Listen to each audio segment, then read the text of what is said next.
Hello my beautiful viewers, welcome back to Sushma Kutumba YouTube channel.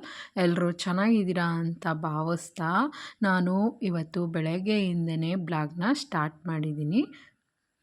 ಇನ್ನು ಬೆಳಗ್ಗೆ ನಾನು 5:30ಗೆ ಎದ್ದೆ ಫ್ರೆಂಡ್ಸ್. 5:30ಗೆ ಎದ್ದು ಫ್ರೆಶ್ ಅಪ್ ಆಗಿ ಎಲ್ಲ ರೆಡಿ ಆಗೋಷ್ಟರಲ್ಲಿ ಈ ಥರ 6 ಗಂಟೆ ಆಗಿಯೇ ಹೋಯಿತು.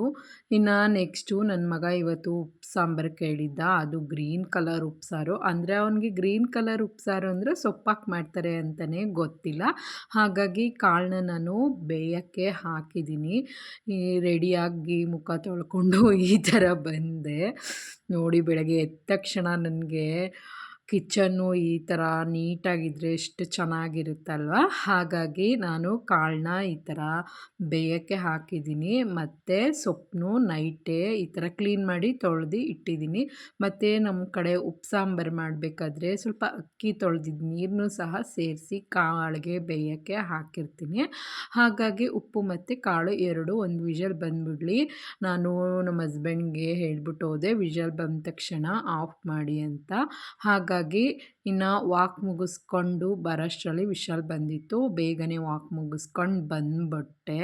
ಮತ್ತು ನೆಕ್ಸ್ಟು ಮನೇಲೇ ನಾನು ಈ ಥರ ವರ್ಕೌಟ್ನ ಸ್ಟಾರ್ಟ್ ಮಾಡ್ತಾ ಇದ್ದೀನಿ.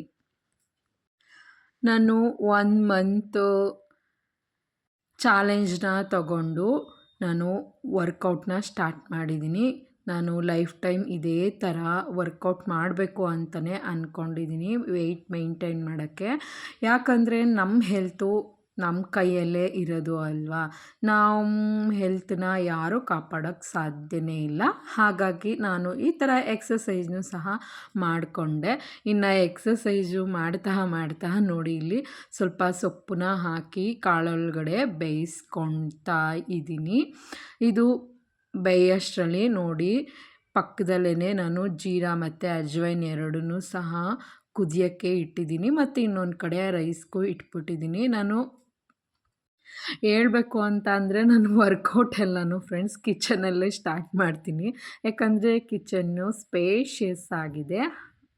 ಹಾಗಾಗಿ ಇನ್ನು ನಾನು ಕಿಚನ್ನಲ್ಲೇ ಯಾಕೆ ಸ್ಟಾರ್ಟ್ ಮಾಡಿದ್ದೀನಿ ವರ್ಕೌಟ್ನ ಅಂತ ಅಂದರೆ, ಈ ಥರ ಅಡುಗೆ ಮಾಡ್ತಾ ನಾನು ವರ್ಕೌಟ್ ಮಾಡ್ಬೋದಲ್ವ.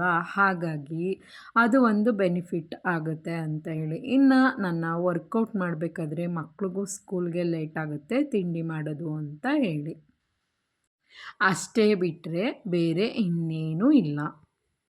ನಿಗಮು ಹೇಳ್ತಾನೆ, ಅಮ್ಮ ನೀನು ದಿನ ಉಪ್ಸಾಂಬಾರನ್ನೇ ಮಾಡಮ್ಮ, ನನ್ನ ಸ್ಕೂಲ್ಗೆಲ್ಲ ತೊಗೊಂಡೋಗ್ತೀನಿ, ನನಗೆ ಅನ್ನ ಸಾಂಬಾರೇ ಇಷ್ಟ ಕಣಮ್ಮ, ತಿಂಡಿ ಮಾಡಬೇಡಿ, ತಿಂಡಿ ನೈಟ್ ಟೈಮ್ ಮಾಡಿ, ಇವಾಗ ಅನ್ನ ಸಾಂಬಾರೇ ಮಾಡಿ ಅಮ್ಮ, ಮಧ್ಯಾಹ್ನಕ್ಕೂ ಎಲ್ಲ ತಿನ್ನೋಕ್ಕೆ ನನಗೆ ತುಂಬ ಇಷ್ಟ ಆಗುತ್ತೆ. ನನ್ನ ಫ್ರೆಂಡ್ಸು ಎಲ್ಲ ಶೇರಿಂಗಲ್ಲಿ ನಿಮ್ಮ ಉಪ್ಸಾರಿಗೆ ತುಂಬ ಫಿದಾ ಆಗಿದ್ದೀವಿ ಕಣಮ್ಮ, ತುಂಬ ಇಷ್ಟ, ನಿಗಮ್ ನಿಮ್ಮ ಅಮ್ಮನ ಕೈಲಿ ಉಪ್ಸಾಂಬಾರು ಮಾಡಿಸ್ಕೊಂಡು ಬಾರೋ ಅಂತ ಹೇಳ್ತಾನೇ ಇರ್ತಾರೆ ಕಣಮ್ಮ. ಹಾಗಾಗಿ ನೀನು ಉಪ್ಸಾಂಬಾರು ಮಾಡಿಕೊಡಮ್ಮ ನನಗೆ, ವಾರಕ್ಕೆ 2 ಸರಿ ಅಂತನಾದರೂ ಕೇಳ್ತಾನೆ. ಹಾಗಾಗಿ ನಾನು ಬೆಳಗ್ಗೆನೇ ಎದ್ದು ತಿಂಡಿ ಮಾಡಲಿಲ್ಲ, ಡೈರೆಕ್ಟ್ ಉಪ್ಸಾಂಬಾರನ್ನೇ ಮಾಡಿಬಿಟ್ಟಿದ್ದೀನಿ. ನನಗಂತೂ ಬೆಳಗ್ಗೆನೇ ಎದ್ದು ಅನ್ನ ಸಾಂಬಾರು ತಿನ್ನೋ ಅಂಥ ರೂಢಿ ಏನೂ ಮಾಡ್ಕೊಂಡಿಲ್ಲ ಫ್ರೆಂಡ್ಸ್. ಹಾಗಾಗಿ ನಾನು ಬೇರೆ ಏನಾದರೂ ಮಾಡ್ಕೊಳಕ್ಕಾಗತ್ತೆ ಅಂತ ಹೇಳಿ ಈಗ ಸದ್ಯಕ್ಕೆ ಮಕ್ಕಳನ್ನ ಸ್ಕೂಲಿಗೆ ಕಳಿಸಿದ್ರೆ ಆಗುತ್ತಲ್ವ ಅಂತ ನಾನು ವರ್ಕೌಟ್ನ ಮಾಡಿದೆ. ಇನ್ನು ವರ್ಕೌಟ್ ಮಾಡ್ತಾ ನೋಡಿ, ಇಲ್ಲಿ ಸಾಂಬಾರು ಬೇಯ್ತೋ ಏನೋ ನೋಡೋಕ್ಕೆ ಅಂತ ಹೋದೆ.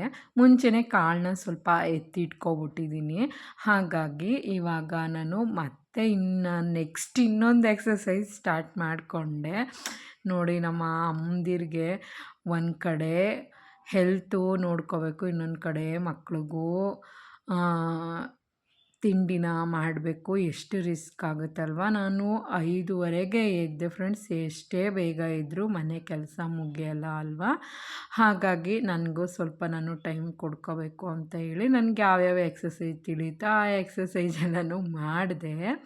ಇದು ನಾನು ಡೈಲಿ ರೆಗ್ಯುಲರಾಗಿ ಈ ಥರ ಎಕ್ಸಸೈಸು 1, 2, 3 ಇಟ್ಕೊಬಿಟ್ಟಿದ್ದೀನಿ. ಈ ಎಕ್ಸಸೈಸ್ ಮಾತ್ರ ನಾನು ಯಾವಾಗಲೂ ಮಾಡ್ತಾನೇ ಇರ್ತೀನಿ ಫ್ರೆಂಡ್ಸ್.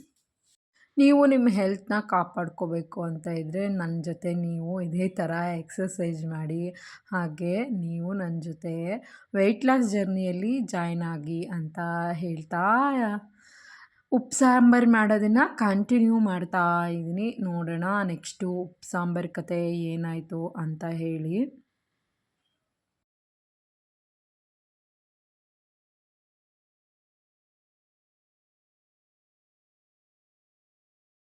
ಇನ್ನು ಎಕ್ಸಸೈಜ್ ಎಲ್ಲ ಮುಗಿಸ್ಕೊಂಡೆ ಫ್ರೆಂಡ್ಸ್. ನೆಕ್ಸ್ಟು ಸಾಂಬಾರು ಕತೆ ನೋಡೋಣ. ಅದು ನಮ್ಮ ಉಪ್ಪು ಸಾಂಬಾರು. ಈ ಥರ ಸೊಪ್ಪೆಲ್ಲ ಹಾಕಿ ಬೇಯಿಸ್ಕೊಂಡಿದ್ದೀನಿ ಅಲ್ವಾ, ನೋಡೋಣ ಬೆಂದಿದೆ ಅಂತ.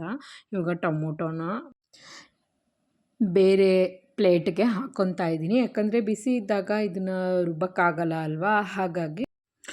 ಇನ್ನು ಲಕ್ಕಿ ಎದ್ದು ಬಂದಳು, ದೇವ್ರ ಮುಖ ನೋಡೋಗಪ್ಪ ಕೈ ಮುಗಿ ಅಂತ ಅಂದೆ. ಅವಳು ಹೋಗಿ ಕೈ ಮುಗಿತಾ ಇದ್ದಾಳೆ. ಇನ್ನು ನೋಡಿ ಇಷ್ಟು ಸೊಪ್ಪು ಮತ್ತು ಕಾಳನ್ನ ತೊಗೊಂಡಿದ್ದೀನಿ. ಇದಕ್ಕೆ ಸ್ವಲ್ಪ 2 ಟೊಮೊಟೊ ಹಣ್ಣು ಬೇಯಿಸಿ ಆರಿಸಿರೋ ಅಂಥದ್ದು, ಸ್ವಲ್ಪ ತಣ್ಣಗಾಗಲಿ ಅಂತ ಹೇಳಿ. ಇನ್ನು ಒಂದು ಕಡೆ ಒಂದು ತವಾನ ಇಟ್ಕೊಂಡು, ಅಂದರೆ ಫ್ರೈ ಪ್ಯಾನ್ನ ಇಟ್ಕೊಂಡು ಅದರಲ್ಲಿ ನಾನು ಒಂದು 5 ಹಸಿಮೆಣ್ಸಿನ್ಕಾಯಿನ ಹಾಕಿ ಈ ಥರ ಫ್ರೈ ಮಾಡ್ತಾಯಿದ್ದೀನಿ. ಅದು ಫ್ರೈ ಆಗೋಷ್ಟರಲ್ಲಿ ಫ್ರೆಂಡ್ಸ್, ನಾನು ಜೀರಾ ವಾಟರ್ ತೊಗೊಂಡಿದ್ದೆ ಅಲ್ವಾ, ಅದನ್ನ 1 ಕಪ್ಗೆ ಹಾಕ್ಕೊಂಡು ನಾನು ಅಡುಗೆ ಮಾಡ್ತಾನೆ ಸ್ವಲ್ಪನೇ ಕುಡ್ಕೊಬಿಡ್ತೀನಿ.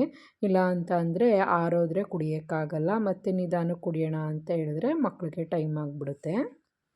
ನೆಕ್ಸ್ಟ್ ಫ್ರೆಂಡ್ಸ್, ಇದಕ್ಕೆ 1 ಸ್ಪೂನು ಜೀರಿಗೆ ಮತ್ತು 2 ಬೆಳ್ಳುಳ್ಳಿನ ಆ್ಯಡ್ ಮಾಡಿ, ಮತ್ತು ಮೆಣಸು ಹಾಕ್ತಾಯಿದ್ರೆ ಅದು ಉಪ್ಪು ಸಾಂಬಾರು ಅಂತಲೇ ಅನ್ನಿಸ್ಕೊಳ್ಳಲ್ಲ.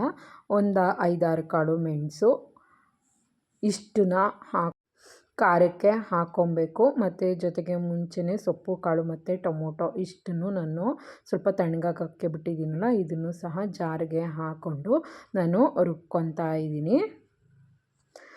ನೆಕ್ಸ್ಟು ರುಬ್ಬಿದಾದಮೇಲೆ ನಾವು ಸಾಂಬಾರು ಮಾಡೋ ಪಾತ್ರೆನ ಇಟ್ಬಿಟ್ಟು 2 ಸ್ಪೂನು ಎಣ್ಣೆ ಹಾಕ್ಕೊಂಡು ಇದಕ್ಕೆ ಸ್ವಲ್ಪ ಸಾಸಿವೆ ಮತ್ತೊಂದು ಸ್ವಲ್ಪ ಬೆಳ್ಳುಳ್ಳಿನ ಹಾಕಿ ಫ್ರೈ ಮಾಡಾದಮೇಲೆ ನೋಡಿ ಈ ಥರ ರುಬ್ಬಿರೋ ಅಂತಹ ಮಸಾಲೆನ ಹಾಕ್ತಾ ಇದ್ದೀನಿ. ಇದು ಚೆನ್ನಾಗಿ ಫ್ರೈ ಆಗಬೇಕು. ಇದು ಫ್ರೈ ಆದಮೇಲೆ ಫ್ರೆಂಡ್ಸ್, ಅಂದರೆ ಉಪ್ಸಾರಿಗೆ ಸ್ವಲ್ಪ ಟೈಮೇ ತಗೊಳ್ಳುತ್ತೆ. ಇದು ಚೆನ್ನಾಗಿ ಬೇಯಲಿ. ಬೆಂದಾದಮೇಲೆ ನಾನು ಕಾಳು ಮತ್ತು ಸೊಪ್ಪನ್ನ ಬಸ್ಕೊಂಡಿದೆ ಅಲ್ವಾ, ಆ ನೀರನ್ನ ಇದಕ್ಕೆ ಹಾಕ್ಕೊತಾ ಇದ್ದೀನಿ.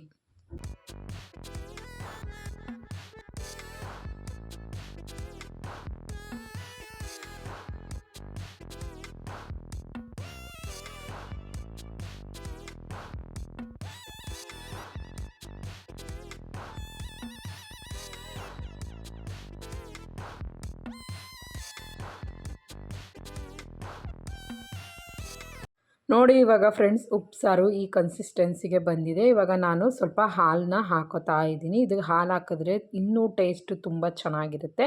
ಮತ್ತು ಫೈನಲಾಗಿ ಉಪ್ಪು ಹಾಕಿ ಸಮ ಮಾಡಿಕೊಂಡ್ರೆ ಉಪ್ಪು ಸಾಂಬಾರು ರೆಡಿ ಆಗೋಯ್ತು ಫ್ರೆಂಡ್ಸ್. ಈಗ ನಿಗಮ್ಗೆ ಲೇಟ್ ಆಗೋಯ್ತು, ನಾನು ಅವನಿಗೆ ರೈಸ್ ಹಾಕ್ಬಿಟ್ಟು ಸಾಂಬಾರು ಹಾಕ್ತೀನಿ. ತುಂಬ ಇಷ್ಟವಾಗಿರೋಂತಹ ಉಪ್ಪು ಸಾಂಬಾರು ರೆಡಿಯಾಗಿದೆ. ಅವನು ತುಂಬ ಇಷ್ಟಪಟ್ಕೊಂಡೆ ತಿಂತಾನೆ ಫ್ರೆಂಡ್ಸ್.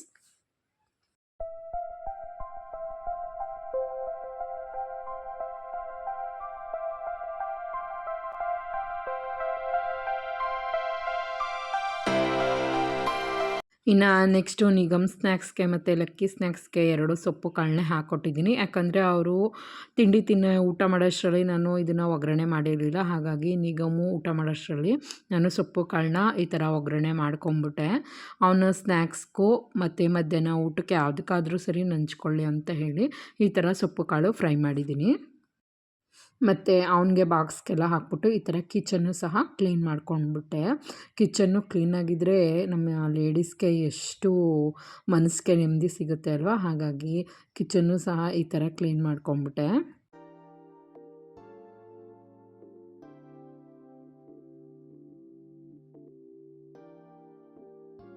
ಇನ್ನು ನೆಕ್ಸ್ಟು ಫ್ರೆಂಡ್ಸ್, ನಮ್ಮ ಹಸ್ಬೆಂಡ್ ಮುದ್ದೆ ಕೇಳಿದ್ರು, ಹಾಗಾಗಿ ಅವ್ರಿಗೆ ಮುದ್ದೆ ಮಾಡಿಕೊಟ್ಟೆ. ಅವ್ರು ಸ್ಕೂಲ್ಗೆ ಹೋಗೋದು ಸ್ವಲ್ಪ ಲೇಟು, ಹಾಗಾಗಿ ಈ ಥರ ಮುದ್ದೆ ಮತ್ತು ಸೊಪ್ಪು ಕಾಳು ಸಾಂಬಾರು ಹಾಕಿ ಇಟ್ಟಿದ್ದೀನಿ. ಏನೋ ಅಂದ್ಕೋಬೇಡಿ, ನನಗೆ ಮುದ್ದೆ ಮಾಡೋಕ್ಕೆ ಬರೋದೇ ಹೀಗೆ. ನಾನು ನೈಸಾಗಿ ಮುದ್ದೆ ಮಾಡೋಕ್ಕೆ ಬರಲ್ಲ, ಹಾಗಾಗಿ ಈ ಥರ ಮುದ್ದೆ ಮಾಡಿದ್ದೀನಿ. ಬನ್ನಿ ಫ್ರೆಂಡ್ಸ್, ಎಲ್ಲರೂ ನಮ್ಮನೆ ಉಪ್ಪು ಸಾಂಬಾರು ಮಾಡಿದ್ದೀನಿ, ಊಟ ಮಾಡ್ಕೊಂಡು ಹೋಗಿರಂತೆ. ಈ ಥರ ನಮ್ಮ ಮೈಸೂರು ಸ್ಟೈಲ್ ಉಪ್ಸಾರು ಒಮ್ಮೆ ಮಾಡಿ ಹೇಗಿತ್ತು ಅಂತ ಕಾಮೆಂಟ್ ಮಾಡಿ. ಸಿಗ್ತೀನಿ ನೆಕ್ಸ್ಟ್ ವಿಡಿಯೋದಲ್ಲಿ. ಬಾಯ್.